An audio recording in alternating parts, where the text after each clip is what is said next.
ان میں بلا تاخیر دعوت سخن دیاں گا استاد محترم محقق الاثر حضرت مولانا علامہ ارشاد الحق عصری صاحب حافظہ اللہ تعالی۔ ان الحمد لله نحمده ونستعينه ونستغفره ونعوذ بالله من شرور انفسنا ومن سيئات اعمالنا من يهده الله فلا مضل له ومن يضلل فلا هادي له واشهد ان لا اله الا الله وحده لا شريك له واشهد ان محمدا عبده ورسوله اما بعد فاعوذ بالله السميع العليم من الشيطان الرجيم من همزه ونفخه ونفثه بسم الله الرحمن الرحيم يا أيها الذين آمنوا اتقوا الله حق تقاته ولا تموتن إلا وأنتم مسلمون يا أيها الناس اتقوا ربكم الذي خلقكم من نفس واحدة وخلق منها زوجها وبث منهما رجالا كثيرا ونساء واتقوا الله الذي تساءلون به والأرحام إن الله كان عليكم رقيبا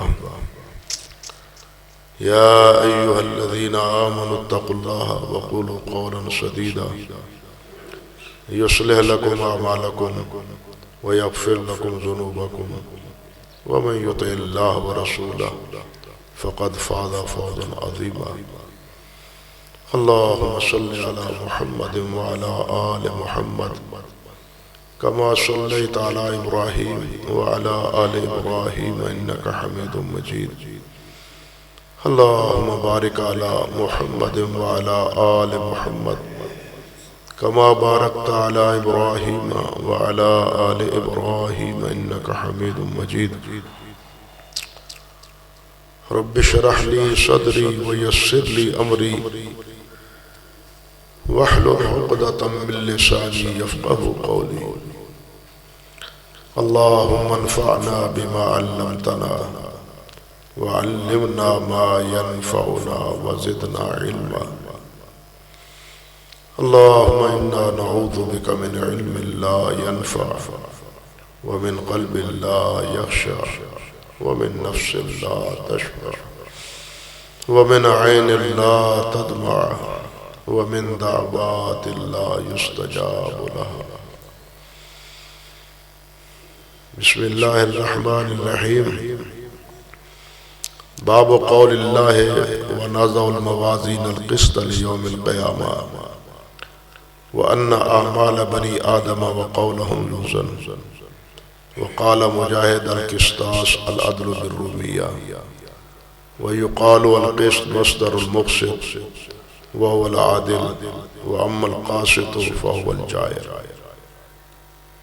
حدثنا أحمد بن إشقاق قال حدثنا محمد بن فضيل عن عمارة بن القعقاع عن أبي زرعة عن أبي هريرة رضي الله تعالى عنه قال قال النبي صلى الله عليه وسلم كلمتان حبيبتان إلى الرحمن خفيفتان على اللسان ثقيلتان في الميزان سبحان الله وبحمده سبحان الله العظيم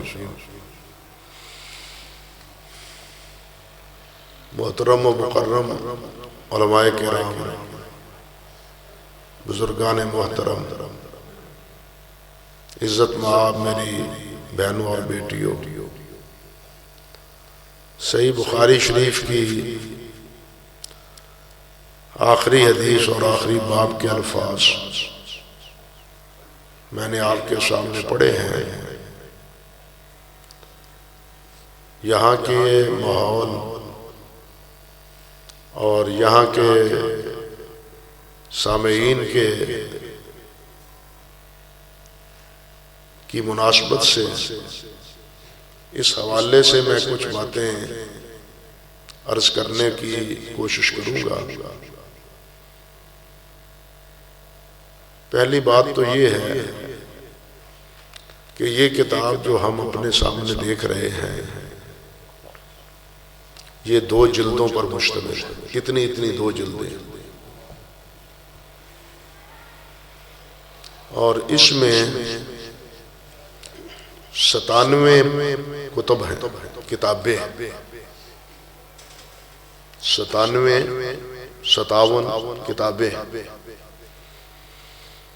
پہلی کتاب کتاب بدء الوحی ہے، دوسری اس کے بعد کتاب الایمان ہے، کتاب العلم ہے، کتاب الطہارہ ہے، پھر کتاب الصلاۃ ہے، پھر اس کے بعد کتاب الزکوٰۃ ہے۔ یعنی اس طریقے سے یہ 97 کتب پر مشتمل ہے۔ یوں سمجھنا چاہیے کہ 97 کتابیں امام بخاری نے اس کتاب میں ہمارے سامنے پیش کی۔ یہ ایک کتاب ہے اگرچہ، لیکن اس میں کتنی کتابیں ہیں؟ 97 کتابیں، اور ہر کتاب کے تحت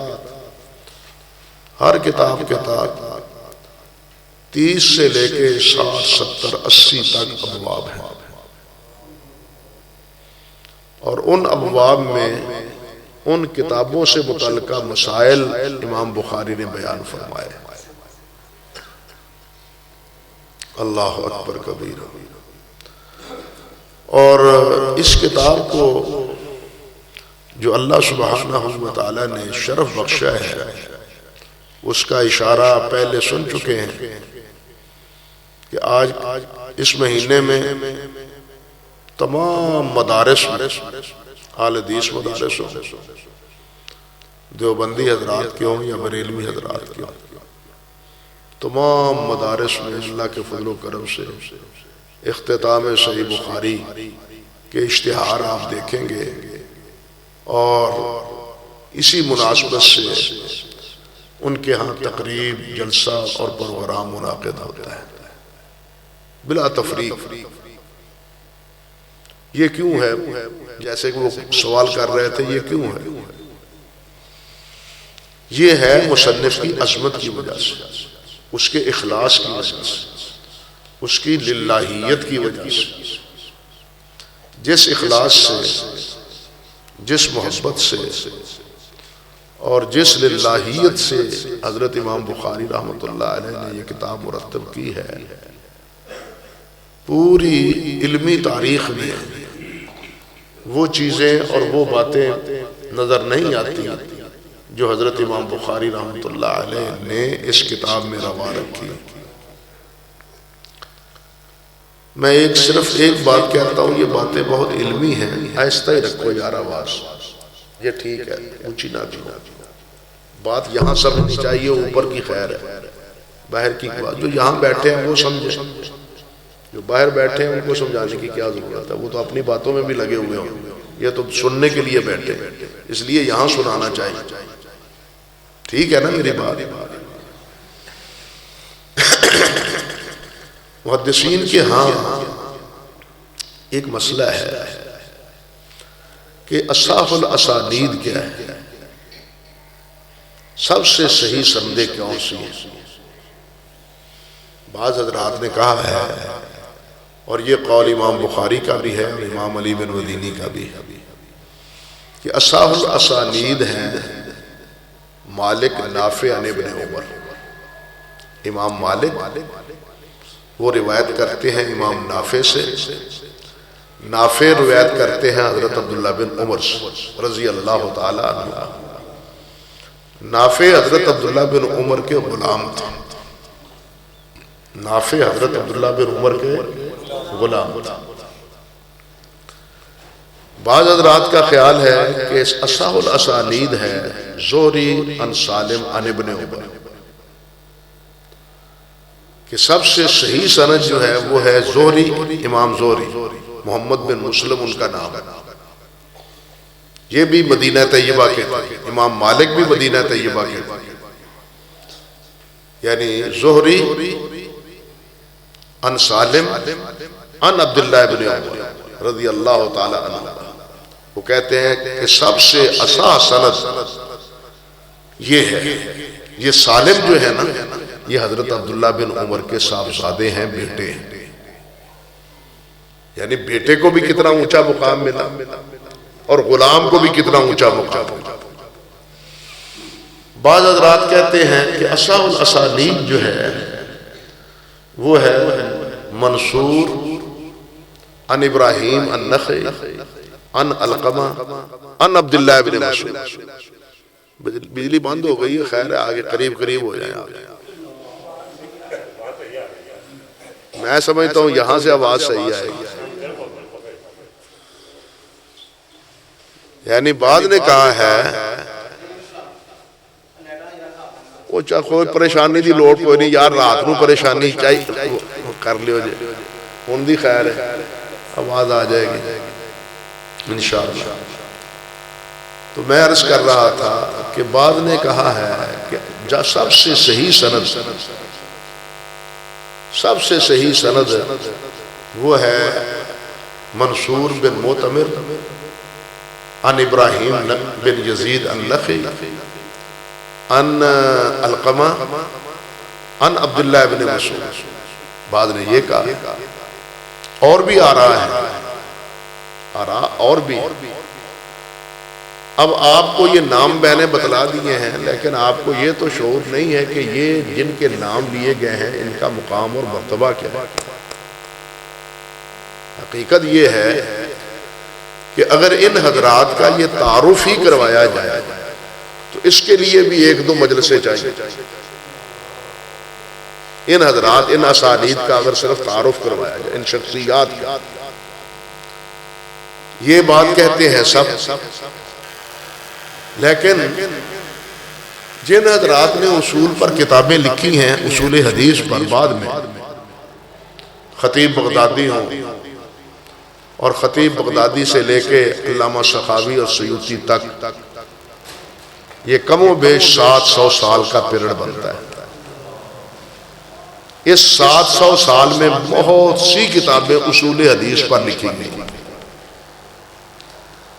یہ جتنی اصول حدیث پر کتابیں لکھی گئی ہیں، ان تمام کتابوں میں ایک بات لکھی، ذرا توجہ کرنا، آنے جانے والے کی طرف توجہ نہ کرنا، میری طرف توجہ کرنا۔ ان سب کے بارے میں یہ بات لکھی گئی ہے کہ ہم علی الاطلاق کسی سند کو اصح نہیں کہہ سکتے۔ کیوں نہیں کہہ سکتے؟ اس لیے کہ اصح الاسانید کی تفصیل میں حضرات محدثین کا اختلاف ہے۔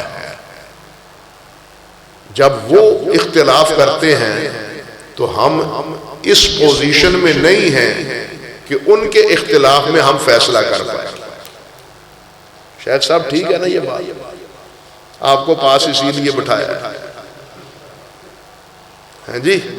وہ کہتے ہیں، حافظ ابن حجر بھی یہی کہتے ہیں، سیوطی بھی یہی کہتے ہیں، عراقی بھی یہی کہتے ہیں، سخاوی بھی یہی کہتے ہیں، ابن دقیق بھی یہی کہتے ہیں، ابن عبد الدم وہ بھی یہی کہتے ہیں، سب حضرات یہی کہتے ہیں کہ ہم اس مساج میں نہیں ہیں، اس پوزیشن میں نہیں ہیں کہ ہم کوئی فیصلہ کریں کہ اصح الاسانید کون سی، جن کے بارے میں حضرات محدثین نے، کسی نے کہا یہ سند، کسی نے کہا یہ سند، کسی نے کہا یہ سند۔ حالانکہ اپنی جگہ پر امام زہری کا بڑا مقام ہے، امام مالک کا بڑا مقام ہے، امام عبداللہ بن یعنی سالم اور نافع کا بڑا مقام ہے، امام منصور بن معتمر یہ کوفے کے تھے، بہت بڑا ان کا کام ہے اور نام ہے۔ اللہ اکبر کبیرہ۔ اب سوال یہ پیدا ہوتا ہے کہ یہ حضرات اس بات پر تو متفق ہیں کہ ہم علی الاطلاق کسی سند کو اصح الاسانید کہنے کا مجاز نہیں رکھتے۔ بات سمجھ آ رہی ہے نا؟ کیوں نہیں رکھتے؟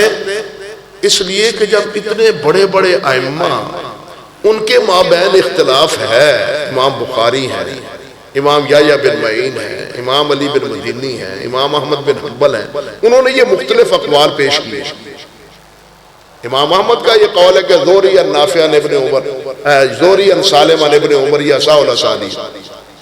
اب ان ائمہ کے مقابلے میں ہماری کیا پوزیشن ہے کہ ان میں سے ایک قول کو ترجیح دے دیں؟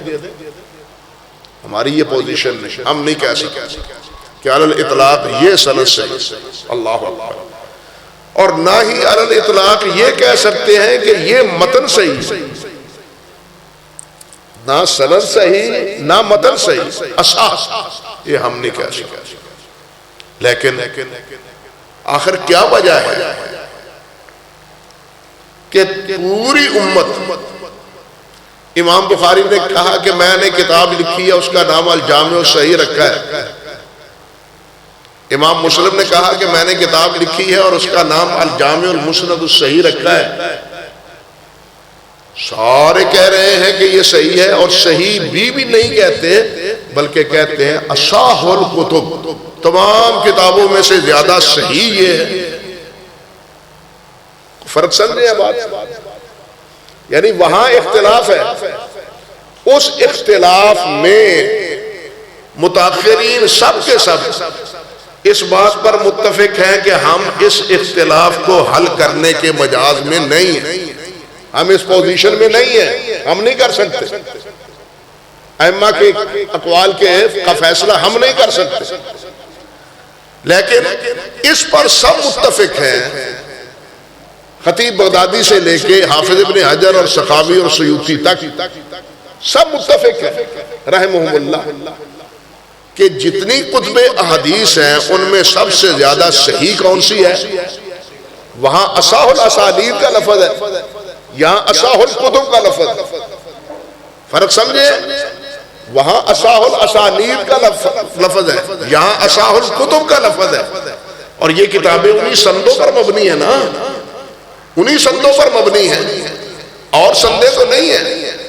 اب ان کتابوں کے بارے میں تو وہ متفق ہیں کہ اصح الاسانید پر متفق نہیں، اصح الکتب پر متفق ہیں کہ سب میں سے سب سے اصح کتب وہ کیا ہے؟ صحیح بخاری، اور اس کے بعد کون سی ہے؟ صحیح مسلم۔ اس پر سب کا اتفاق، اس پر سب علماء کا کیا ہے؟ اتفاق ہے، کسی کا اس میں اختلاف نہیں ہے۔ پہلے جو قول تھا اصح الاسانید کا، وہاں اختلاف تھا، وہاں اختلاف تھا، اور اختلاف کا حل متاخرین کے پاس ہے ہی نہیں، وہ کہتے ہیں ہم اس پوزیشن میں نہیں ہیں، لیکن یہاں تو اتفاق ہے اصح الکتب میں، فرق سمجھے کچھ؟ اصح الکتب میں اختلاف ہے، اتفاق ہے کہ ساری کتابوں میں سب سے اصح کتاب وہ کون سی ہے؟ حضرت امام بخاری رحمۃ اللہ علیہ کی کتاب۔ اس سے آپ اندازہ کر سکتے ہیں صرف ایک قاعدے اور اصول سے، باقی اقوال محدثین رحمہم اللہ کے وہ بڑی لمبی چوڑی تفصیل ہے، میں اس طرف نہیں جانا چاہتا۔ بہرحال کہہ رہا تھا کہ یہ 97 کتب ہیں، اور ہر کتاب کے نیچے 30 سے لے کے 60 70 80 تک ابواب ہیں، اور ان ابواب کے تحت امام بخاری رحمۃ اللہ علیہ نے ایک ایک دو دو تین تین چار چار احادیث بیان کی ہیں، اور خود امام بخاری فرماتے ہیں کہ یہ کتاب میں نے 6 لاکھ احادیث میں سے منتخب کی، ایک دو نہیں، 6 لاکھ احادیث یہ کتاب منتخب کی، اور 6 لاکھ متون مراد نہیں ہے، یہ پھر علمی باتیں ہیں عام آدمی نہیں سمجھ پاتا، یہ متون مراد نہیں ہے 6 لاکھ، بلکہ 6 لاکھ اسانید مراد ہے، 6 لاکھ اسانید سندیں احادیث مبارکہ۔ اللہ اکبر کبیرہ۔ تو خیر اس کتاب کو انہوں نے مرتب کیا، اور پوری امت نے اس پر ساتھ کیا، یعنی اس کی صحت کا اعتبار کیا، اعتراف کیا، اور اس آخری کتاب کا اس کتاب کا آخری باب، آخری کتاب وہ کیا ہے؟ کتاب التوحید۔ ابتدا کہاں سے ہے؟ کتاب بدل وحی سے، اور انتہا اس کی ہے کس سے؟ کتاب التوحید پر۔ اب دیکھیے کہ دین کی بنیاد کس پر ہے؟ ہمارے دین کی بنیاد کس پر ہے؟ وہ وحی الہی پر کتاب دین کی بنیاد، اور چھٹکارا اور ایمان کی انتہا وہ کیا ہے؟ وہ توحید ہے، وہ توحید ہے۔ امام بخاری رحمۃ اللہ علیہ نے، میں پہلے عرض کر چکا ہوں کہ کتاب الایمان پہلے ذکر کیا ہے، کتاب الایمان ذکر کیا ہے، اور کتاب الایمان میں ایمان کے مشتملات جو ہیں یا اس کی جو انواع ہیں جن پر نبی علیہ السلام نے فرمایا کہ ایمان یہ بھی ہے، یہ بھی ہے، یہ بھی ہے، وہ تمام ابواب باندھ کے امام بخاری رحمۃ اللہ علیہ نے احادیث کو مرتب کیا کتاب الایمان میں۔ اب لا الہ الا اللہ محمد رسول اللہ یہ ہمارا ایمان ہے۔ یا پھر ایک بات، ایک ہے اسلام، ایک ہے ایمان، ایک ہے اسلام اور ایک ہے ایمان۔ جب اسلام اکیلے کا نام لیا جائے تو اسلام میں ایمان شامل ہے، اسی طرح جب ایمان اکیلا بولا جائے تو اس میں ایمان بھی، اسلام بھی شامل ہے۔ لیکن جب اسلام اور ایمان دونوں کو علیحدہ علیحدہ بیک وقت اکٹھا ذکر کیا جائے تو اسلام سے مراد آزاد اور کلمہ ہے، کلمہ طیبہ کا اقرار، نماز کی پابندی، رمضان کی پابندی، زکوٰۃ کی پابندی، استطاعت ہو تو حج کی پابندی، یہ اسلام۔ ایمان کی بات علیحدہ ہو تو پھر اللہ اور اللہ کے رسول پر ایمان، اللہ کی کتابوں پر ایمان، اللہ کے تمام رسولوں پر ایمان، قیامت پر ایمان، پھر ایمانیات میں یہ چیزیں شامل ہیں۔ یہ بالکل اسی طرح ہے جس طرح کہ جہاد اور قتال ہے، ہر قتال جہاد ہے لیکن ہر جہاد قتال نہیں ہے، ہر قتال جہاد ہے لیکن ہر جہاد قتال نہیں ہے۔ یا یہ اسی طرح ہے جس طرح کہ بر اور تقوی کا لفظ قرآن مجید میں یہ اکٹھے آئے، قرآن مجید میں یہ اکٹھے آئے، یا قرآن مجید یا اس طرح سمجھو کہ جس طرح فسق اور فسق کے ساتھ جس طرح اللہ سبحانہ و تعالی نے فرمایا کہ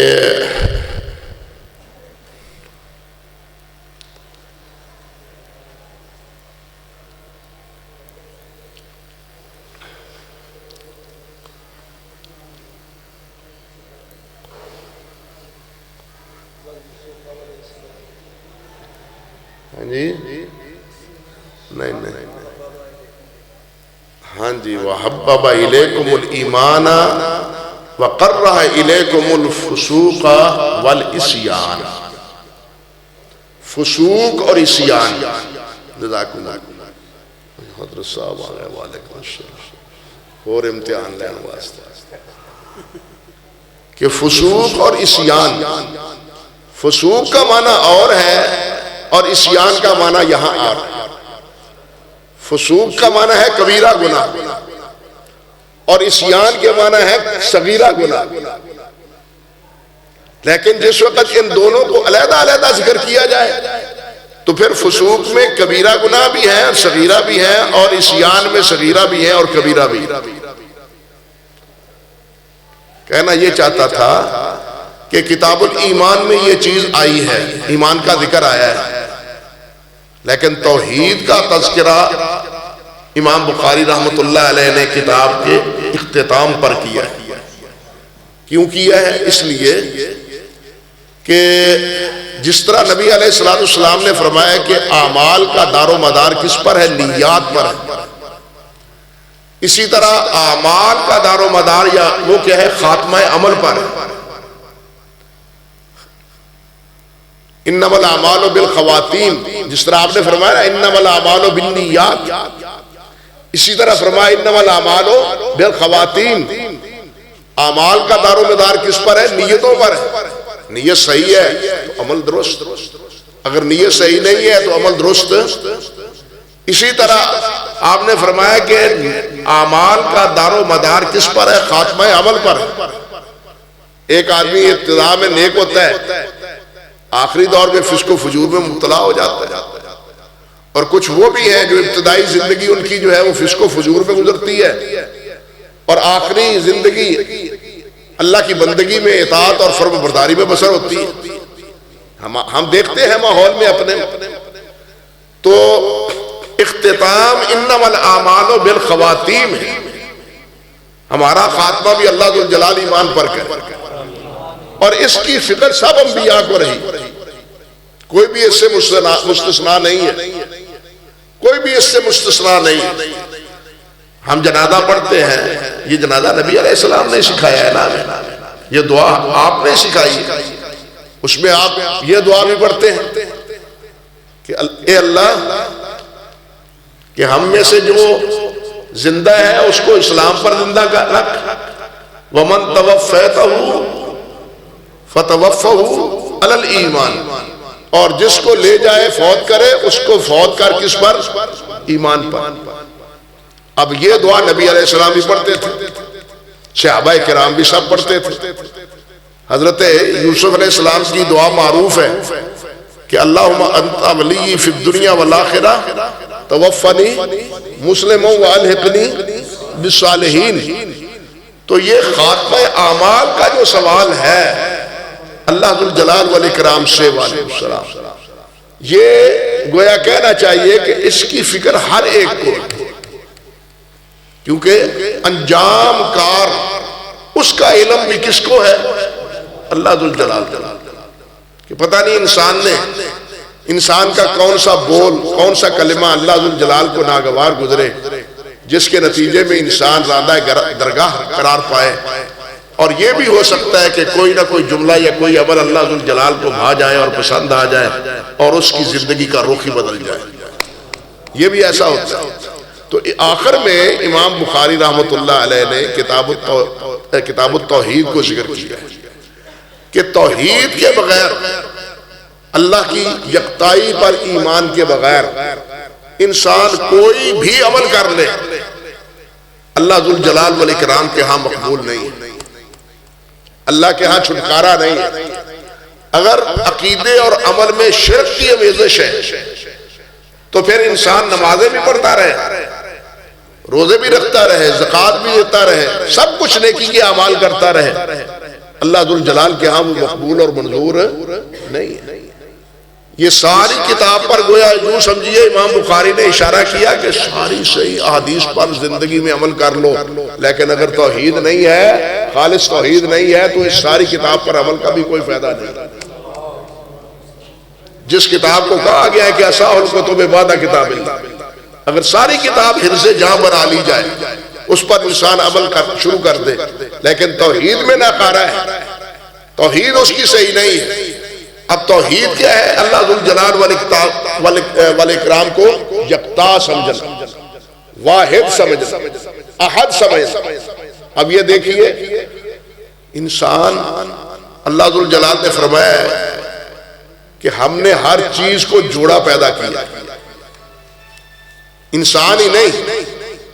آپ گاؤں سے تعلق رکھتے ہیں، حیوانات میں بھی جوڑے ہیں، حتیٰ کہ زمین پر رینگنے والے جانور وہ بھی جوڑے ہیں، حتیٰ کہ درخت وہ بھی جوڑے ہیں، درختوں میں بھی جوڑے ہیں.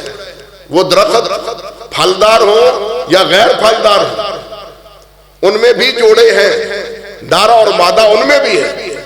یعنی پوری انسانیت میں ہی نہیں بلکہ پوری مخلوق میں یوں سمجھیے کہ جوڑا ہے، جوڑے جوڑے.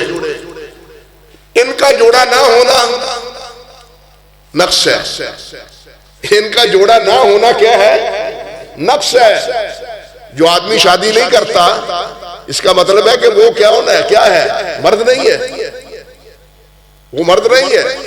یا خاتون شادی نہیں کرتی تو وہ ہجڑا ہے، مرد نہیں ہے، عورت نہیں ہے. عورت اور مرد صحیح ہو تو ان دونوں کا یہ دونوں کیا ہے؟ مل کے جوڑا بنتے ہیں. ان کی بقا، ان کی عزت، ان کا احترام اسی جوڑے میں ہے. درخت بھی پھل اس وقت دیتے ہیں جب نر کا مادہ کے ساتھ باہم آپس میں اس کے پھولوں کا اور اس کے جو ہو ذرات اللہ ذو الجلال نے جو مقرر کیے ہیں، جب وہ نر سے اڑ کے مادہ کے درخت پر نہیں جاتے، اس وقت تک درخت بھی پھل نہیں دیتے. انسان کا پھل ہی نہیں، درخت بھی برابر نہیں ہوتے. اللہ اکبر کبیرہ. یہ انسان اور پوری مخلوق میں یہ ایک فطرت چل رہی ہے. انسان اور کی ہی نہیں بلکہ جن و انس کے علاوہ پوری مخلوق میں یہ ایک فطرت چل رہی ہے. اللہ اکبر. لیکن اللہ وحدہ لا شریک وہ کیا ہے؟ احد ہے، وہ اکیلا ہے. ہر ایک کو مونس کی ضرورت ہے، جس سے انس ہو، جس سے پیار ہو، ہر ایک کو ضرورت ہے. حتیٰ کہ آدم علیہ السلام جب جنت میں تھے نا، کسی چیز کی کمی تو نہیں تھی نا، وہاں بھی کہنے لگے یا اللہ دل نہیں لگتا، دل نہیں لگتا، کوئی مونس چاہیے، دل لگنے کے لیے بھی تو کوئی چاہیے. تو آدم علیہ السلام کہ سوئے ہوئے ان کی پسلی سے اللہ ذو الجلال والاکرام نے حوا کو پیدا کر دیا، جیسے مٹی سے اللہ ذو الجلال نے آدم علیہ السلام کو پیدا کر دیا. اللہ تعالیٰ کے لیے تو کوئی مشکل نہیں ہے، اللہ نے تو کہہ دینا ہے اور وہ کام ہو جانا ہے. تو اللہ سبحانہ و تعالی یعنی کہ علاوہ باقی ہر چیز جوڑے میں ہی اس کی عزت بھی ہے اور آبرو بھی ہے اور بقا بھی. جو یکتا ہوتا ہے نا، جس کو ہم اپنی زبان میں چھڑا کہتے ہیں، اس کو تو کوئی مکان کرائے پر نہیں دیتا. یہ ٹھیک ہے یا نہیں؟ اس کو کوئی مکان کرائے پر نہیں دیتا کہ پتہ نہیں یہ کل کرایہ دیے بغیر چھوڑ کے چلا جائے، اس کا کان کا ہے ہی کچھ نہیں، ہم کیسے اس کو کرائے پر دیں؟ اللہ اکبر کبیرہ. یعنی مرد کی عزت، آبرو، وقار وہ جوڑے سے، مگر اللہ سبحانہ و تعالی کا وقار اور مقام اور مرتبہ وہ احد اور واحد ہونے پر ہے. یہ فرق ہے ایک مخلوق اور ایک خالق. خالق یکتا ہے، تنہا ہے، اور وہ تنہائی میں اس کو کوئی مونس نہیں چاہیے، کوئی معاون نہیں چاہیے، کوئی مددگار نہیں چاہیے، کوئی مشیر نہیں چاہیے. اللہ سبحانہ و تعالی جتنے بھی کام سر انجام دیتا ہے، اذا اراد بشیء یقول له کن فیکون. جب کسی معاملے کا اللہ تعالیٰ فیصلہ فرما دیتے ہیں، پھر کہتے ہیں ہو جا. آدم علیہ السلام کا ڈھانچہ بنایا، سارا ڈھانچہ مٹی سے بنایا، اور بنایا بھی اللہ ذو الجلال نے اپنے ہاتھ سے. یہ شرف ہے آدم علیہ السلام کا، ہاتھ سے بنایا آدم علیہ السلام. ڈھانچہ بن گیا. اب ڈھانچہ بننے کے بعد یہ پڑا ہے، آدم علیہ السلام کا ڈھانچہ پڑا ہے، یہ خشک ہو گیا، ٹھیکری کی طرح بجنے لگا. مٹی تھی نا آخر، ٹھیکری کی طرح یہ بجنے لگا، کوئی مارے آواز اس سے آتی تھی. اللہ اکبر کبیرہ. جب یہ پوزیشن ہوئی تو پھر اللہ سبحانہ و تعالی نے جب وقت تھا، اللہ ذو الجلال نے فرمایا قوم اٹھ. تو پھر کیا ہے؟ یہ مٹی کا بنا ہوا پتلا، اس میں دل بھی بن گیا، اس میں جگر بھی بن گیا، میدا بھی بن گیا، آنکھیں بھی بن گئیں، دماغ بھی بن گیا، یہ ساری شریانیں بھی بن گئیں.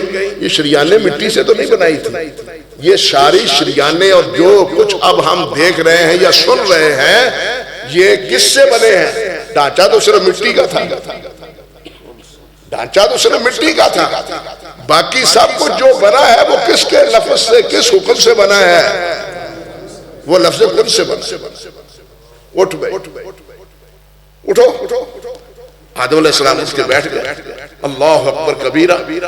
تو خالق یکتا ہے اپنی تمام صفات میں، جتنی اس کی صفات ہے کوئی ان میں اللہ رب العزت کا شریک نہیں ہے. اگر کوئی آدمی اللہ ذوالجلال والاکرام کی ان صفات میں کسی کو شریک بناتا ہے تو اس کی توحید، اس کا اللہ ذوالجلال پر ایمان صحیح نہیں ہے۔ اللہ سبحانہ و تعالی صحیح ایمان کی دولت نصیب فرمائے۔ امام بخاری نے آخری کتاب توحید لا کے اسی طرف اشارہ کیا ہے کہ اس کو پلے باندھو، تب تمہارا ہر عمل، تمہارا عقیدہ، تمہارا عمل، تمہارے معاملات، تمہارے اخلاق، تمہارے کردار، وہ تب اللہ کے ہاں مقبول ہوں گے، ورنہ کوئی عمل تمہارا مقبول اللہ تعالیٰ کے ہاں نہیں ہوگا۔ کیوں؟ اس لیے کہ اللہ ذوالجلال نے فرمایا ہے کہ جو آدمی شرک کرتا ہے اس کے سارے عمل برباد ہو جاتے ہیں، اس کے سارے اعمال برباد ہو جاتے ہیں۔ تو یہ آخری باب ہے، کتاب ہے، کتاب التوحید، جو امام بخاری رحمۃ اللہ علیہ نے ذکر کی، اور آخری باب ہے باب قول اللہ ونضع الموازین القسط لیوم القیامہ، کہ قیامت کے دن ہم انصاف کا ترازو رکھیں گے۔ اللہ اکبر کبیر۔ قیامت پر ہمارا سب کا ایمان ہے، اور اس ایمان پر قیامت کے دن کیا ہے، ہمارے اعمال کا، ہمارے جو بول ہیں ان سب کا کیا ہے، وزن ہو۔ وَنَضَعُ الْمَوَازِينَ الْقِسْطَ لِيَوْمِ الْقِيَامَةِ، انسان کے اعمال کا وزن ہوگا قیامت کے دن، اور ہم وہ ترازو رکھیں گے۔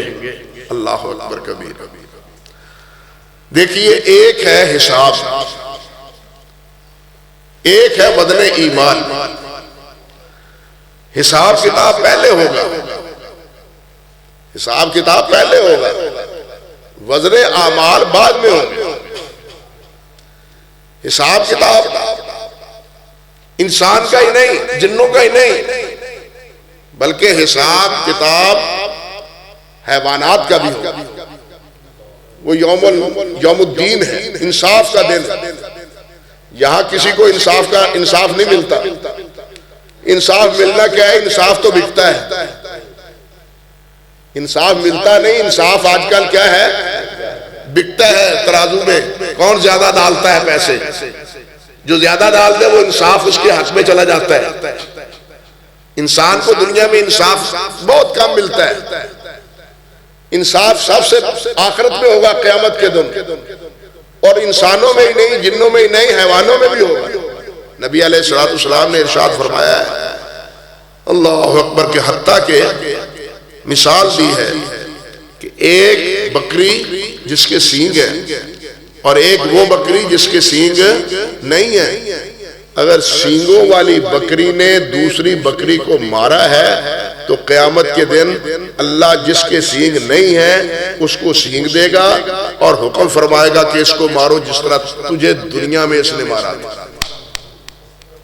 یہ بدلہ ہے، یہ حساب ہے، برابر معاملات برابر سرابر ہوں گے۔ اللہ اکبر کبیرہ، بے انصافی نہیں ہوگی۔ اور جب یہ جانوروں میں پہلے انصاف ہو جائے گا تو اللہ ذوالجلال فرمائیں گے جموتو، سب مر جائیں گے، ان کے لیے کچھ نہیں، انصاف ان کو ملے گا، کیونکہ دن انصاف کا ہے۔ اس کے بعد جنت اور دوزخ یہ جن و انس کے لیے، حیوانات کے لیے نہیں ہے، کیونکہ وہ مکلف نہیں ہے۔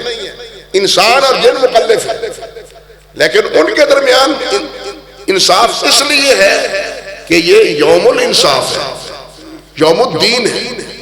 بلکہ حدیث میں آتا ہے، اللہ اکبر کبیرہ، نبی علیہ السلام نے فرمایا، تم جانتے ہو کہ میری امت کا مفلس کون ہے؟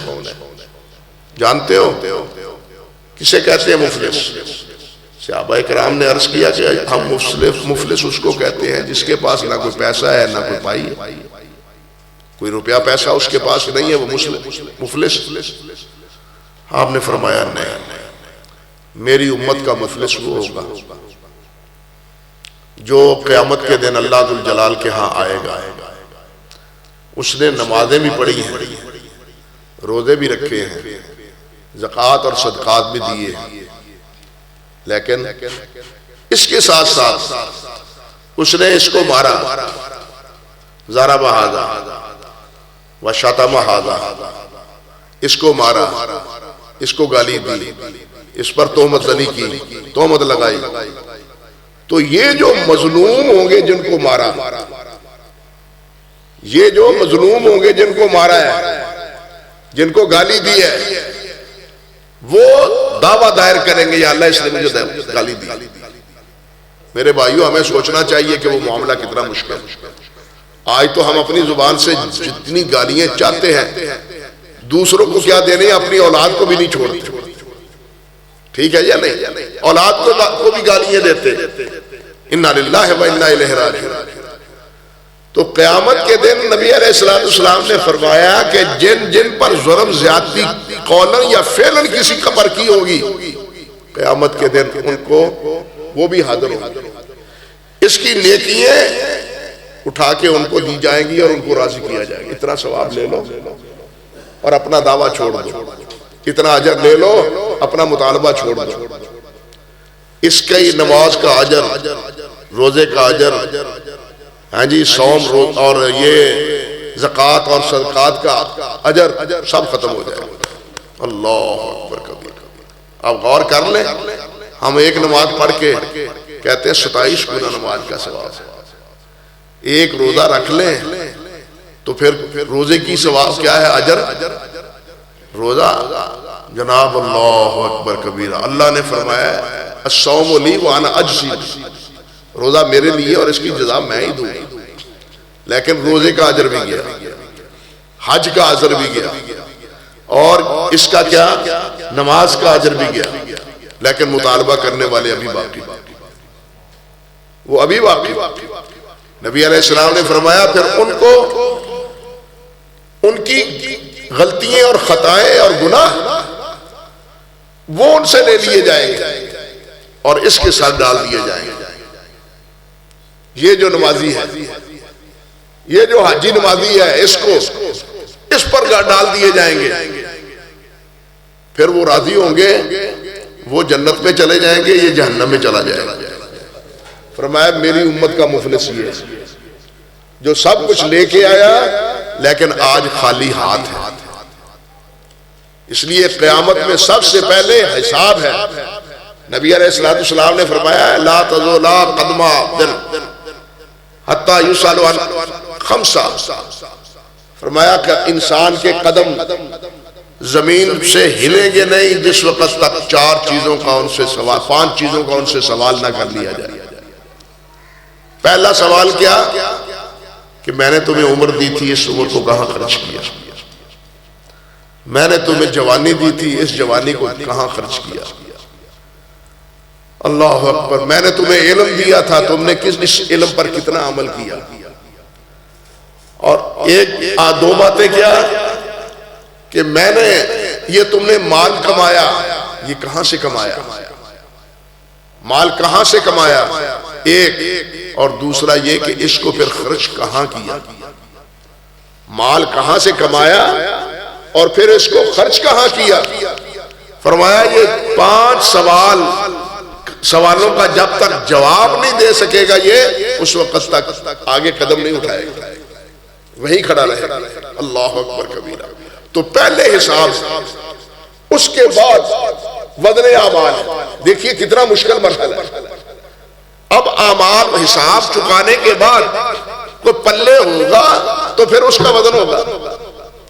اگر پہلے ہی مفلس قرار پا گیا تو اس کا وزن کیا ہوگا؟ اللہ اکبر کبیر. پہلے ہی مفلس بن گیا اور اپنے اعمال برباد کر بیٹھا، دوسروں کو دے بیٹھا، تو اس کے پلے کیا رہا؟ تو آخر میں سب سے پہلے یہ حساب اور اس کے بعد یہ بدلے اعمال. اللہ اکبر. تاکہ ہر ایک کے ساتھ انصاف ہو. اللہ ذوالجلال والاکرام نے فرمایا نادى الموازین القسط لیوم القیامہ. قیامت کے دن ہم میزان انصاف کے رکھے. یہاں موازین جمع ہے، کیوں جمع ہے؟ یہ علمی طالب علموں کی باتیں ہیں، یہ ہمارا ماحول اس کو اجازت نہیں دیتا کہ وہ باتیں یہاں ساری کی جائیں. تو آگے ہے وَأَنَّ أَعْمَالَ بَنِي آدَمَ وَقَوْلَهُمْ يُوزَنُ، کہ انسان کے اعمال بھی اور اس کے اقوال بھی تولے جائیں گے. جو کرتا ہے وہ بھی اور جو بولتا ہے وہ بھی. اب ہم بولتے ہیں یہ بول فعل ہے، عمل ہے یا نہیں؟ یہ عمل ہے، لیکن عمل کے باوجود پھر قول کا ذکر اس لیے کیا، قول کی اہمیت کی وجہ سے، قول کی اہمیت کی وجہ سے۔ یہ بالکل اسی طرح جس طرح اللہ سبحانہ و تعالی نے فرمایا ہے حافظوا علی الصلوات والصلاۃ الوسطی، نمازوں کی حفاظت کرو، بالخصوص نماز وسطی کی، عصر کی نماز۔ اسی طرح یہاں ہے کہ اعمال تولے جائیں گے، بالخصوص قول۔ یہ زبان اللہ کی بڑی نعمت ہے، بہت نعمت۔ یہ پیدا ہوتا ہے انسان تو یہ زبان اوں آ کرنے لگ جاتی ہے، اور یہ تولے کی 1.5 تولے کی زبان ہمیشہ انسان کا ساتھ دیتی ہے۔ یہ بیمار ہو تب بھی، تندرست ہو تب بھی اس کی زبان اس کا ساتھ دیتی ہے، اور موت تک دیتی ہے، الا یہ کہ اللہ سبحانہ و تعالی اس زبان پر مہر لگا دے۔ یہ بھی ہوا ہے، بولنے کی سخت ہی نہ رہے، زبان ہونے کے باوجود بولنے کی سخت نہ رہے، ایسے واقعات موجود ہیں، دہرانے کی ضرورت نہیں ہے۔ تو اس بول کی اہمیت کی وجہ سے بول کو، قول کو علیحدہ ذکر کیا۔ حدیث میں آتا ہے حضرت سفیان بن عبداللہ رضی اللہ تعالی عنہ ثقفی ہیں اور طائفی ہیں، قبیلے کے اعتبار سے ثقفی تھے اور رہائش کے اعتبار سے طائف کے میں رہنے والے تھے، اور حضرت عمر فاروق رضی اللہ تعالی عنہ نے طائف کا انہیں عامل مقرر کیا تھا۔ نبی علیہ السلام سے پوچھا کہ حضور مجھے ایک بات بتلا دیں، قل لی فی الاسلام قولا لا اسأل عنہ بعدک، کہ مجھے ایک بات بتلا دیں اسلام میں کہ میں پھر بعد میں کسی اور سے پوچھنے کی ضرورت محسوس نہ کروں، ایک بات بتلا دی۔ آپ نے ارشاد فرمایا کہ قل آمنت باللہ ثم استقم، یہ کہو کہ میں نے اللہ کو مان لیا اور پھر اس پر پکے رہو، یہ ہے پھر پکے رہو۔ قرآن نے بھی یہی بات کہی ہے، اللہ ذوالجلال والاکرام نے فرمایا اللہ اکبر کے ایمان، یہ کہو ربنا اللہ ثم استقیم، یہ کہو کہ ہمارا رب اللہ ہے اور پھر اس پر پکے رہو۔ یہ پکے رہنا ہی تو مشکل ہے، پکے رہنا ہی مشکل ہے۔ ربنا اللہ تو سب کہتے ہیں، حتیٰ کہ یہودی بھی کہتے تھے، عیسائی بھی کہتے تھے، مکے کے مشرک بھی کہتے تھے، لیکن پکے نہیں تھے۔ ہر دور میں یہ کیفیت ہے، یہاں بھی اب بھی ربنا اللہ کہنے والے بہت ہیں لیکن پکے نہیں ہیں۔ انا للہ و انا الیہ راجعون، ہر دور میں پھر سے ابھی نے کہا یا رسول اللہ، ٹھیک ہے ایک بات اور ہے، وہ یہ کہ میرے بارے میں آپ کس بات پہ خوف زدہ ہے، میرے بارے میں آپ کو کس بات کا خوف؟ اللہ تو فرماتے ہیں صحابی فاخذ رسول اللہ صلی اللہ علیہ وسلم لسانہ، آپ نے یہ زبان اپنی پکڑی اور فرمایا فرمایا اس کا خطرہ محسوس کرنا، زبان کو کنٹرول میں رکھنا، اس کو آوارہ نہ چھوڑنا، زبان کو کنٹرول میں رکھنا۔ اللہ اکبر کبیر۔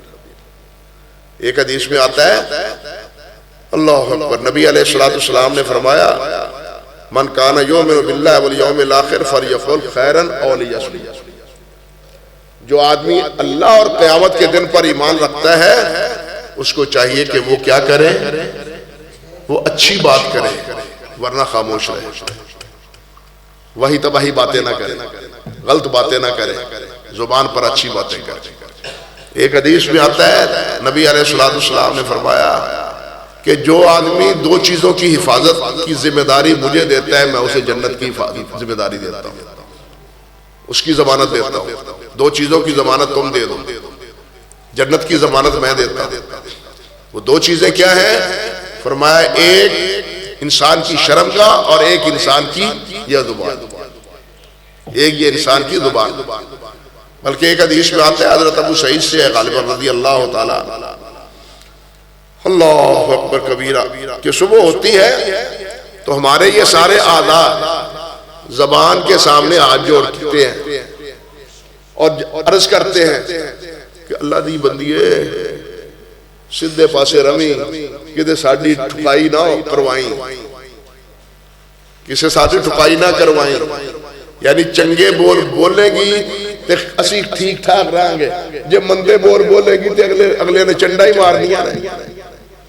بات سمجھے یا نہیں سمجھے؟ یعنی یہ اعضاء زبان کے سامنے کہتے ہیں، ہمیں تو محسوس نہیں ہوتا، یہ اعضاء بولیں گے نا قیامت کے دن، یہ تو ہم ایمان رکھتے ہیں یا نہیں؟ قرآن پاک نے کہا ہے کہ نہیں؟ تو اس پر بھی ایمان ہونا چاہیے کہ دنیا میں بھی یہ بولتے ہیں اعضاء، یہ اعضاء دنیا میں بھی بولتے ہیں، اب ہمیں سنتے نہیں، یہ بول ان کے سنائی نہیں دیتے، لیکن قیامت کے دن یہ بولیں گے اعضاء تو ہمیں سنائی دیں گے، اللہ سنائے گا۔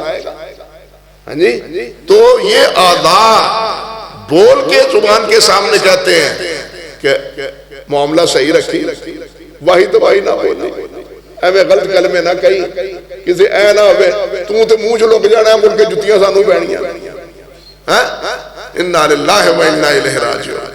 اسی طرح ایک اور حدیث میں آتا ہے، نبی علیہ الصلوۃ والسلام نے فرمایا لا یستقیم ایمان عبد حتی یستقیم قلبہ ولا یستقیم قلبہ حتی یستقیم لسانہ، او کما قال النبی صلی اللہ علیہ وسلم۔ فرمایا انسان کا ایمان درست نہیں ہے جب تک اس کا دل درست نہ ہو، جب تک اس کا دل کا معاملہ درست نہ ہو اس وقت تک اس کا ایمان درست ہے۔ دل کا منبع، ایمان کا منبع کون سا کیا ہے؟ یہ دل، یہاں ہے ایمان۔ اللہ اکبر کبیرہ، جب تک دل درست نہ ہو۔ حدیث میں آتا ہے نا، نبی علیہ الصلوۃ والسلام نے فرمایا کہ ان فی الجسد مضغہ اذا صلحت صلح الجسد کلہ، جسم میں ایک بوٹی ہے، ایک لوتھڑا ہے، ایک ٹکڑا ہے، اگر وہ صحیح ہو جائے تو سارا جسم صحیح، اگر وہ خراب ہو جائے سارا جسم خراب۔ سمجھے بات؟ وہ کیا ہے؟ الا وہی القلب، یہ کیا ہے؟ یہ دل۔ تو دل ہی یہ سب منبع ہے۔ آپ نے فرمایا لا یستقیم ایمان عبد حتی یستقیم قلبہ ولا یستقیم قلبہ حتی یستقیم لسانہ۔ تو دل بھی سیدھا نہیں جب تک زبان سیدھی نہ ہو۔ ہم کہتے ہیں کہ زبان دل کی کیا ہوتی ہے؟ ترجمان ہوتی ہے۔ دل میں جو ہوتا ہے زبان اس کا اظہار کرتی ہے، دل میں جو ہوتا ہے زبان اس کا اظہار کرتی ہے۔ اگر دل کے معاملات درست ہیں تو یہ زبان بھی درست ہے، صحیح بولے گی۔ اگر دل کسی کے بارے میں صحیح نہیں ہے تو زبان اس کے بارے میں کبھی صحیح نہیں بولے گی، وہ ہمیشہ اس کے بارے میں واہی تباہی اور اس کے بارے میں غلط باتیں اور غلط الزامات، جھوٹ، یہ ساری چیزیں پھر زبان سے سرزد ہوں۔ انا للہ و انا الیہ راجعون۔ تو یہاں ان دونوں چیزوں کا ذکر فرمایا ہے کہ وَأَنَّ أَعْمَالَ بَنِي آدَمَ وَقَوْلَهُمْ جُوزًا، اعمال کا بھی وزن ہوگا، اقوال کا بھی وزن ہوگا۔ اب وہ اعتراضات ختم ہو گئے کہ جی اعمال اور اقوال ان کا وزن کیسے ہوگا، یہ تو عوارض ہیں، بولے پتہ نہیں چلتا کہاں گئے، آواز ہوا میں تحلیل ہو گئے، عمل کرتے ہیں تو ان کا وجود باقی کیسے رہتا ہے، ان کا وزن کیسے ہوگا؟ یہ پرانے اعتراضات تھے۔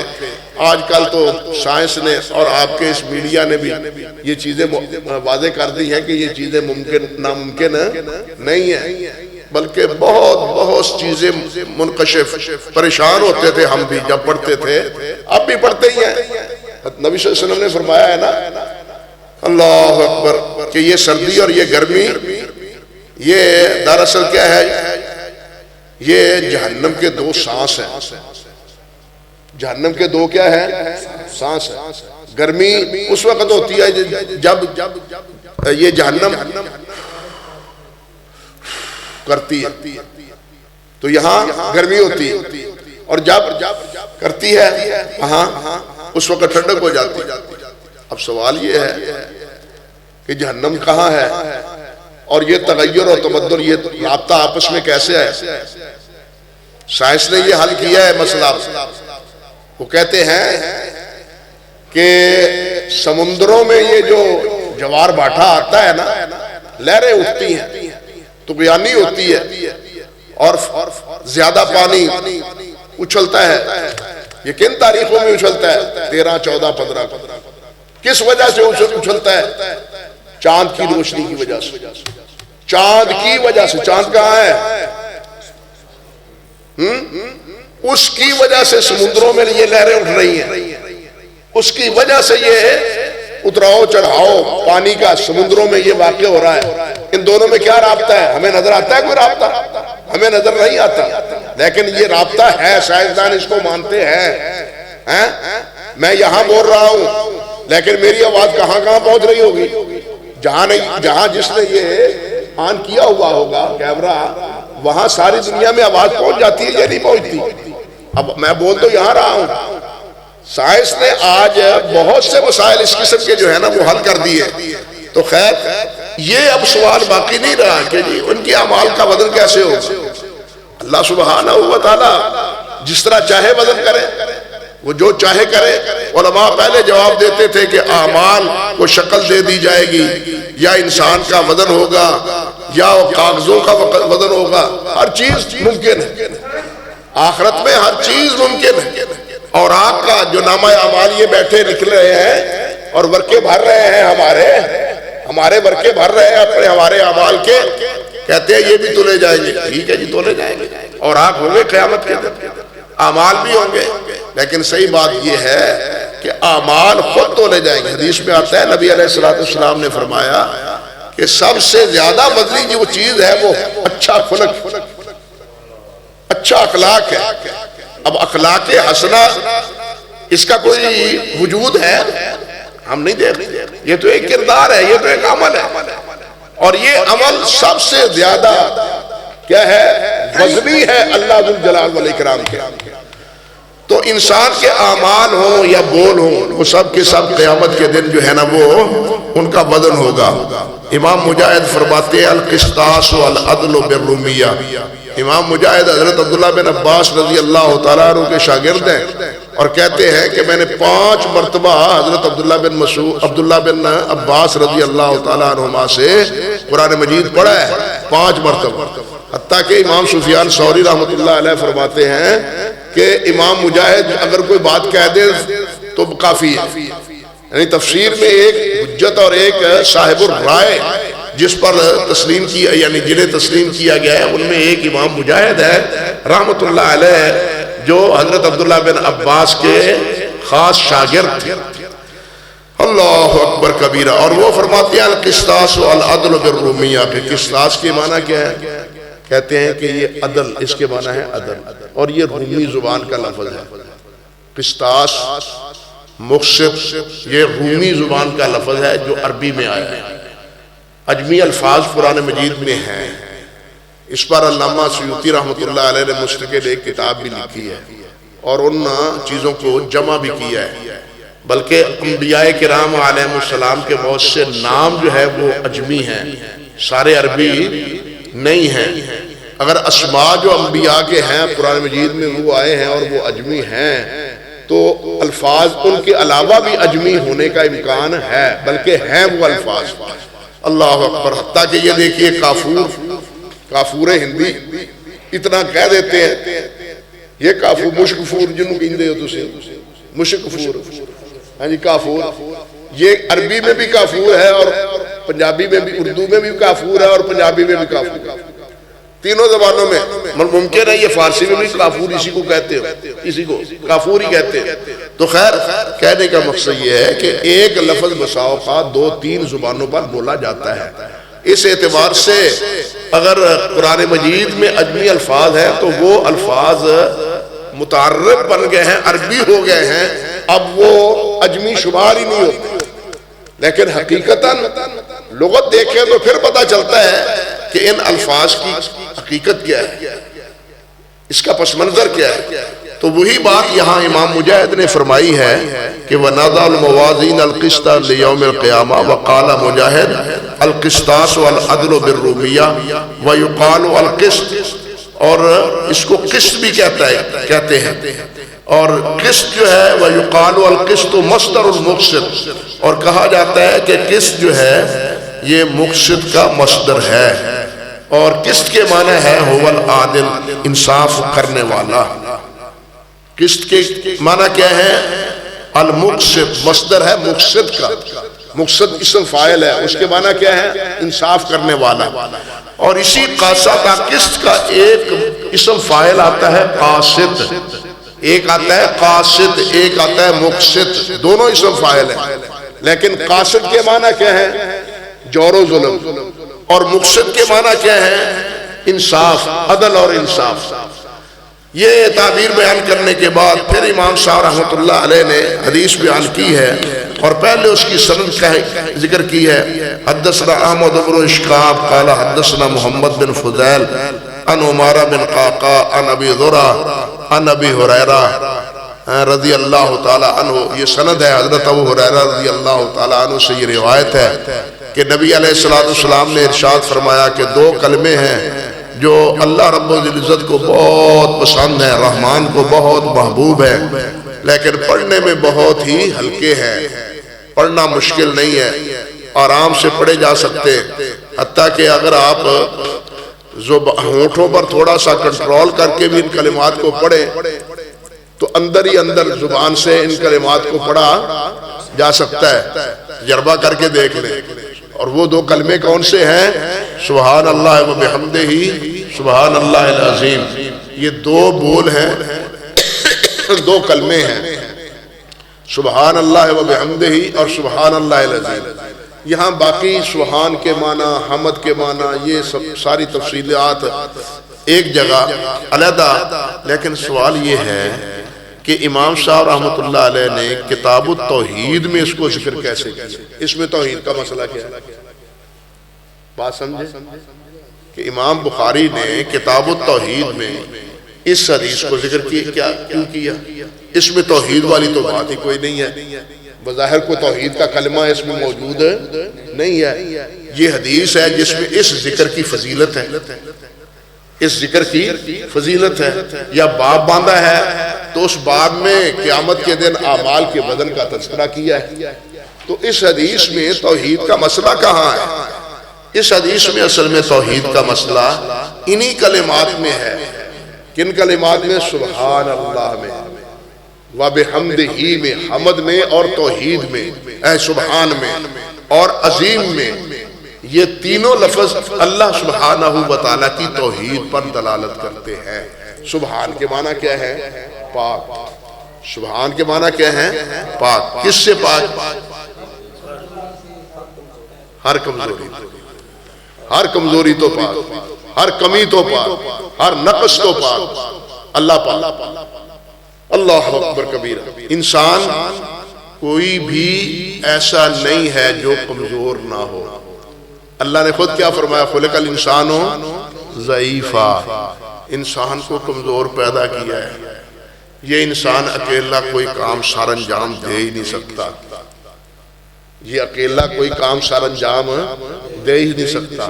جب تک گھر نہ بسے، جب تک جوڑا بہنوں کا نہ ہو، جب تک کوئی معاون نہ ہو، یہ سارا کام گھر سے بیج اٹھا کے بونے تک اور بو کے اس کو گھر واپس دانے کو لانے تک اور اس کو پھر چکی پر پسانے تک اور چکی میں پسا کے پھر گھر آٹا لانے تک، لا کے پھر پکانے والی تک، آپ بتلائیے یہ سارے کتنے مرحلے ہیں؟ انسان اکیلا کام کر سکتا ہے؟ جب تک پکانے والی نہ ہو، آٹا لے بھی آئیں، جب تک پکانے والی نہ ہو یہ بھوکا ہی رہے۔ اگر بیل نہ ہو تو تب بھی یہ کوئی کام کر نہ سکے۔ انسان قدم قدم پر کیا ہے؟ اپنی کمزوری اس کی ظاہر ہوتی ہے۔ یہ سب انسانوں کی، یہ تندرست بھی ہے، یہ بیمار بھی ہے، یہ بیماری بھی مختلف نوعیتوں کی ہے۔ کبھی سر کی بیماری ہے، کبھی پیٹ کی بیماری ہے، کبھی جگر کی بیماری ہے، کبھی جوڑوں کی بیماری ہے، کتنی بیماری ہیں جو انسان کو کھائے جا رہی ہیں یہ ساری۔ اور پھر سب سے بڑی بیماری وہ بڑھاپا ہے، سمجھے؟ سب سے بڑی بیماری وہ کیا ہے؟ باقی کسی نہ کسی کی کوئی دوائی ہے، لیکن بڑھاپے کا کی کوئی دوائی نہیں۔ مولانا عبدالستار صاحب آپ تو حکیم بھی ہیں، ہے بڑھاپے کی کوئی دوائی؟ بڑھاپے کی کوئی دعائی نہیں، کسی نہ کسی مرض کی ڈاکٹر کہیں کوئی نہ کوئی ضرور دعائی دے گا، لیکن بڑھاپے کی کوئی دعائی کوئی نہیں۔ تو پھر انسان کمزور ہویا کہ نہ ہویا؟ انہا کمزوراں تو انہا نقائص تو پاکے دے کون؟ صرف نہ انہوں اب کسی ہمدردی لوڑ، نہ کسی مشورہ کرنے والے دی لوڑ، نہ او دا کوئی مونس، او جو کم سا کردہ ہے کلہ ہی کردہ ہے۔ اللہ اکبر۔ اور کردہ بھی کیے انہیں کچھ نہیں کرنا، انہیں آکھنا ہو جانا ہے، انہیں یہ نہیں کرنا جس طرح اسی کرنے ہیں، انہیں یہی کرنا ہے کہنا ہو جا۔ اور نمرود نے اگ بالی سی نا، نمرود نے اگ بالی سی نا، اللہ بڑھ گیا، سٹو ابراہیم ابراہیم علیہ السلام نے جس وقت جناب اندر ادھے وچ پینگ دے پاکے دے کے حلارات سٹن لگے، اللہ نے فرمایا یا نار او نار کونی بردوں و سلام علی ابراہیم، بس اور کچھ نہیں آشی۔ اتنی بات کہی اللہ ذوالجلال والاکرام نے، وہ آگ ابراہیم علیہ السلام کے لیے رہی نہ، وہ گزار بن گئی۔ تو اللہ کے لیے تو کوئی چیز، یہ سبحان ہر نقص سے، عیب سے، کمزوری سے پاک۔ بھائی جو آدمی اللہ رب العزت کے ساتھ کسی کو شریک بناتا ہے، اس کا معنی یہ ہے کہ یہ کام اللہ سے تو ہو نہیں سکتا ان کے معاون کے تعاون کے بغیر، معاذ اللہ ثم استغفر۔ اے بزرگان دے حضرت صاحب کے تعاون کے بغیر یہ کام اللہ سر انجام نہیں دے سکتے، معاذ اللہ ثم استغفر۔ اس لیے ان کو بھی راضی کرنا چاہیے، ان کو بھی خوش کرنا چاہیے، ان کی نظر و نیاز بھی دینی چاہیے تاکہ یہ خوش ہوں۔ یہ خوش ہوں گے تو یہ اللہ ذوالجلال کو خوش کر لیں گے۔ پھر یہ فلسفہ اور یہ پھر جناب وہ کہنا چاہیے صغرا کبرا بناتے ہیں، سمجھے بات؟ لیکن اللہ ذوالجلال والاکرام اس قسم کی شراکت سے کیا ہے؟ پاک، سبحان، پاک، اللہ اکبر کبیر۔ اللہ رب العزت نے فرمایا نا وَيَقُولُونَ اتخذ الرحمن عبدا اتخذ الرحمن ولدا، سبحانہ یہ کہتے ہیں کہ اللہ ذوالجلال والاکرام نے رحمان نے بیٹا بنایا ہے۔ اللہ کیا ہے؟ سبحان ہے، پاک ہے، اللہ کا کوئی بیٹا نہیں۔ انسان کے ہاں اولاد نہ ہو، انسان نقص ہے انسان میں، لیکن اللہ ذوالجلال کے ہاں نہ اولاد ہے، نہ بیوی ہے، نہ بچے ہیں، نہ بیوی۔ قل هو اللہ احد اللہ الصمد لم یلد ولم یولد ولم یکن لہ کفوا احد۔ اس لیے یہ سبحان کا لفظ بھی وہ پاک ہے، اور حمد جو وہ اس کی حمد اس کو کہتے ہیں جس کی تمام صفات ذاتی ہیں، جس کی تمام صفات کیا ہوں؟ کسی نے دی نہ ہوں۔ ہماری جتنی صفات ہیں وہ سب اللہ کی دی، بلکہ پوری مخلوق میں جو کوئی صفت ہے وہ کس کی دی ہوئی ہے؟ وہ اللہ کی دی ہوئی۔ انسان بولتا ہے تو اللہ کے بلانے سے، انسان دیکھتا ہے تو اللہ کا، انسان پڑھتا ہے بولتا ہے تو اللہ علم عطا فرماتا ہے، تو پھر یہ بولتا ہے، پھر یہ پڑھتا ہے، یعنی جو کچھ ہے وہ سب کچھ اللہ ذوالجلال والاکرام کی عطا ہے۔ اللہ اکبر۔ اور اللہ ذوالجلال والاکرام وہ ہے جن کے یہ سارے اوصاف ذاتی ہیں۔ اللہ کو کسی نے کوئی وصف نہیں دیا۔ اللہ کے جتنے اوصاف ہیں وہ سب اللہ کے کیا ہیں؟ ذاتی ہیں۔ ہمارے جتنے ہیں وہ سب عطائی ہیں، وہ اللہ کی عطا ہے۔ اللہ ذوالجلال کی صفات سب کے سب کیا ہیں؟ وہ ذاتی۔ اس لیے سبحان اور حمد کے یہ دونوں کلمات یہ اکثر و بیشتر اکٹھے آتے ہیں، اکثر و بیشتر۔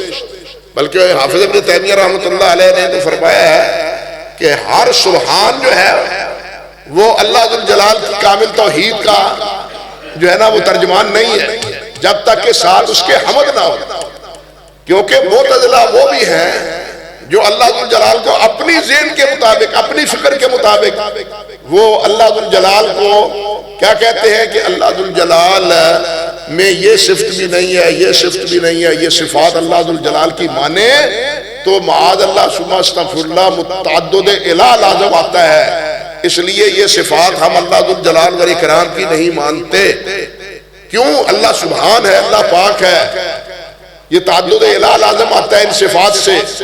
اسی لیے حافظ ابن تیمیہ رحمۃ اللہ علیہ نے فرمایا ہے کہ ہر تسبیح وہ کامل توحید نہیں ہے جب تک کہ اس کے ساتھ حمد نہ ہو. نحن نسبح، فرشتے بھی کیا کرتے ہیں؟ نحن نسبح بحمدک، ہم تیری تعریف کرتے ہیں اور تیری تسبیح بیان کرتے ہیں. فرشتے بھی یہی تسبیح کرتے ہیں. حدیث میں آتا ہے ایک صحابی نے پوچھا حضور کوئی دعا بتلا دیجئے، کوئی کلمہ بتلا دیجئے. فرمایا آپ وہی کلمہ پڑھو جو سب فرشتے پڑھتے ہیں. وہ کون سا کلمہ ہے؟ فرمایا سبحان اللہ و بحمدہ. سبحان اللہ و بحمدہ، یہ فرشتوں کی بھی تسبیح یہی ہے. اور یہی تسبیح نبی علیہ السلام نے امت کو اس کی تلقین فرمائی ہے. اور یہاں تک آپ نے ارشاد فرمایا کہ جو آدمی صبح کو اللہ اکبر 100 دفعہ پڑھتا ہے اور 100 دفعہ شام کو پڑھتا ہے تو اللہ ذوالجلال اس کے نامہ اعمال میں اتنا اجر و ثواب لکھ دیتے ہیں کہ کوئی دوسرا آدمی جب تک یہ عمل نہ کرے اس کے اجر و ثواب کو نہیں پہنچ پاتا. اس کے اجر و ثواب کو نہیں پہنچ پاتا. اس لیے ہمیں اس کلمے کو حرز جاں بنانے کی کوشش کرنی چاہیے. اور صبح و شام کم سے کم 100 مرتبہ، زیادہ وقت نہیں لگتا، 5 سے 6 منٹ بھی نہیں صرف ہوتے. 5 سے 6 منٹ نہیں صرف ہوتے، 4 سے 5 منٹ بھی زیادہ سے زیادہ صرف ہوتے ہیں 100 دفعہ پڑھنے سے. اگر ہم اتنی بار درس سنیں، ہر سال سنیں، تقریباً ہر سال ہی آنے کی حاضری کی اللہ توفیق دیتا ہے. اور قاری صاحب شفقت فرما لیتے ہیں، وہ آرڈر دے دیتے ہیں. اب تو امیر ہو گیا، ڈبل آرڈر ہوتا ہے. ہم تو ضلع کے امیر بھی ہیں، اس لیے ڈبل آرڈر ہوتا ہے. اللہ اکبر کبیر ہے جی. ناظم اعلیٰ ہوئے ویسے ضلع دے، ڈبل تربل ہو گیا. پھر انکار کر دئیے تو پھر اور مسئلہ ہے. تو میں نے تو وہ معذرت کی تھی کہ صحت ساتھ نہیں دیتی، مگر انہوں نے حکم فرمایا کہ نہیں تم نے آنا ہی آنا ہے، جو کچھ ہو جائے. تو خیر بہرحال میں نے آہستہ آہستہ کوشش کی ہے اس کے بارے میں کچھ ضروری ماحول کے مطابق آسان سی باتیں. مدرسے میں بیٹھ کے طالب علموں کے سامنے باتوں کا انداز کچھ اور ہوتا ہے. گاؤں میں جن کو یہ مسائل یعنی ضرورت نہیں ہوتی، ان کے ہاں مسائل کی ضرورت اور ہوتی ہے. تو انہی باتوں پر میں نے کچھ باتیں آپ کے سامنے عرض کرنے کی کوشش کی ہے. اللہ تعالی ہمیں یہ کلمات بھی پڑھنے کی توفیق عطا فرمائے اور ان کلمات توحید کو سمجھنے کی بھی توفیق عطا فرمائے اور ہمارا خاتمہ ایمان پر فرمائے. ہمارا خاتمہ بھی اللہ تعالیٰ ایمان پر فرمائے، جس طرح کہ امام صاحب رحمۃ اللہ علیہ نے یہ آخری باب باندھا ہے کتاب التوحید کا. اسی توحید پر اللہ تعالیٰ ہمارا خاتمہ فرمائے. وآخر دعوانا ان الحمد للہ رب العالمین. اللہم لک الحمد کما ینبغی لجلال وجہک وعظیم سلطانک. اللہم انا نسألک بأنک انت اللہ لا الہ الا انت احد الصمد الذی لم یلد ولم یولد ولم یکن له کفوا احد. یا حی یا قیوم برحمتک نستغیث. یا حی یا قیوم برحمتک نستغیث. اللہم انا نسألک بأنک انت اللہ لا الہ الا انت احد الصمد الذی لم یلد ولم یولد ولم یکن له کفوا احد. اللہم صلی علی محمد وعلی آل محمد کما صلیت علی ابراہیم وعلی آل ابراہیم انکا حمید مجید. اللہم بارک علی محمد وعلی آل محمد کما بارکت علی ابراہیم وعلی آل ابراہیم انکا حمید مجید. اللہم ربنا آتنا فی الدنیا حسنہ وفی الآخرۃ حسنہ وقنا عذاب النار. اللہم احسن عاقبتنا فی الامور کلہا واجرنا من خزی الدنیا وعذاب الآخرہ. اللہم یا شافی الامراض اشف مرضانا ومرضى المسلمین. اللہم اشفنا واشف مرضانا ومرضى المسلمین. اللہم اشفنا واشف مرضانا ومرضى المسلمین. اذهب الباس رب الناس اشف انت الشافی لا شفاء الا شفاؤک شفاء لا یغادر سقما. اللہم ربنا اغفر لنا ولاخواننا الذین سبقونا بالایمان ولا تجعل في قلوبنا غلا للذین آمنوا ربنا انک رؤوف رحیم. اللہم اغفر لنا ولآبائنا ولأمہاتنا ولمشائخنا ولجميع المؤمنین والمؤمنات والمسلمین والمسلمات الاحیاء منهم والاموات انک سمیع الدعوات. الہ العالمین اپنے فضل و کرم سے ہماری تمام پریشانیاں دور فرما۔ اللہ جو اولاد نیک اولاد سے محروم ہیں اللہ انہیں نیک صالح اولاد عطا فرما۔ الہ العالمین جو بیمار ہیں انہیں صحت و شفا عطا فرما۔ اللہ جو پریشان حال ہیں ان کی پریشانیاں دور فرما۔ الہ العالمین جو ہمارے آباء و اجداد اور ہمارے مشائخ تیرے پاس پہنچے ہیں مولا کریم ان سب کی بخشش و مغفرت فرما، ان کی قبروں کو جنت کا باغیچہ بنا دے۔ الہ العالمین اپنے دین پر عمل کرنے کی توفیق عطا فرما، اپنے پیارے پیغمبر کی ساتھ محبت اور اطاعت کی توفیق عطا فرما۔ الہ العالمین اپنے فضل و کرم سے ہماری چھوٹی بڑی سب غلطیاں اور خطائیں معاف فرما دے۔ اللہ ہم معافی مانگتے ہیں، آپ نے خود فرمایا ہے جو معافی مانگے میں اسے معاف کر دیتا ہوں۔ مولا ہم معافی مانگتے ہیں، ہمیں معاف کر دے۔ اللہ ہمیں جنت الفردوس عطا فرما دے، نبی علیہ السلام اور صحابہ کرام کی رفاقت نصیب فرما دے۔ اللہ قیامت کے دن میدان محشر میں عرش عظیم کا سایہ نصیب فرما، حوض کوثر کا پانی نصیب فرما، اور دنیا اور آخرت کی پشیمانیوں سے اور پستیوں سے اور پریشانیوں سے ہمیں محفوظ فرما۔ اللہ دنیا میں بھی نیک نامی دے اور آخرت میں بھی نیک نامی عطا فرما۔ الہ العالمین اپنے فضل و احسان سے اپنی مہربانی سے ہمیں اپنے دین پر اپنے دین کا بول بالا فرما، مساجد کی حفاظت فرما، مدارس کی حفاظت فرما۔ یہ جو دشمن مدارس کو برباد کرنے پر تلے ہوئے ہیں الہ العالمین انہیں ہدایت عطا فرما، اگر یہ اس قابل نہیں ہیں تو پھر ان کا خاتمہ کر دے۔ یا اللہ مساجد اور مدارس کی حفاظت فرما، دشمنوں کو ان کے خلاف جو اقدام کرنا چاہتے ہیں اور کر رہے ہیں یا اللہ انہیں نامراد کر دے، ناکام کر دے، انہیں نامراد اور ناکام کر دے اور اپنے دین کی حفاظت فرما۔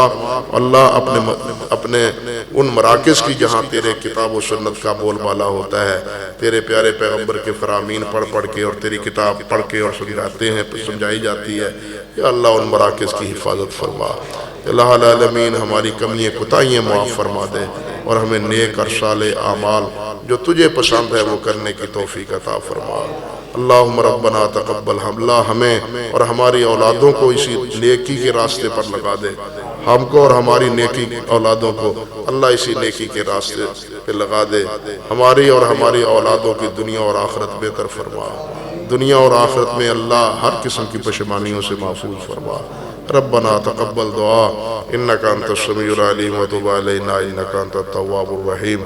شیخ صاحب بیمار ہیں، مولانا عبدالستار صاحب، بھئی اللہ تعالیٰ ان کو صحت کاملہ عطا فرمائے، اللہ انہیں تا دیر اس مدرسے میں کچھ صحیح بخاری کی تعلیم تعلم کی توفیق عطا فرماتا رہے، اور لوگوں کی جو خدمات کرتے ہیں دینی اعتبار سے اللہ ان کی وہ قبول فرمائے۔ ایک عرصہ سے یہ تعلیم و تعلم کے اسی میدان میں کام کر رہے ہیں، یا اللہ ان کی خدمات کو قبول فرما، انہیں صحت و شفا عطا فرما، ہر قسم کی پشیمانیوں کو محفوظ فرما، دور کر دو۔ اسی طرح مدارس کے جتنے معاون ہیں، جتنے مددگار ہیں، قول دام میں دل میں سخنے قد میں جتنے معاونین ہیں، یا اللہ ان کے گھروں میں برکتیں فرما، ان کے ایمانوں میں برکتیں فرما، اور انہیں کامیاب دینی زندگی عطا فرما۔ ربنا تقبل۔ ساتھی جو ہمیشہ اس مجلس کی رونق ہوتے تھے، حافظ اسلم صاحب اور دوسرے رانا صاحب تھے، اشرف صاحب تھے، نواز صاحب، اللہ ان کی قبروں کو منور فرما، اللہ ان کی قبروں کو جنت کا باغیچہ بنا دے، اللہ ان کی بخشش اور مغفرت فرما۔ ربنا تقبل دعا انکا انت السمیع العلیم وتب علینا انکا انت التواب الرحیم۔ سبحان ربک رب العزت عما یصفون وسلام علی المرسلین والحمد للہ رب العالمین۔ آمین برحمتک یا ارحم الراحمین۔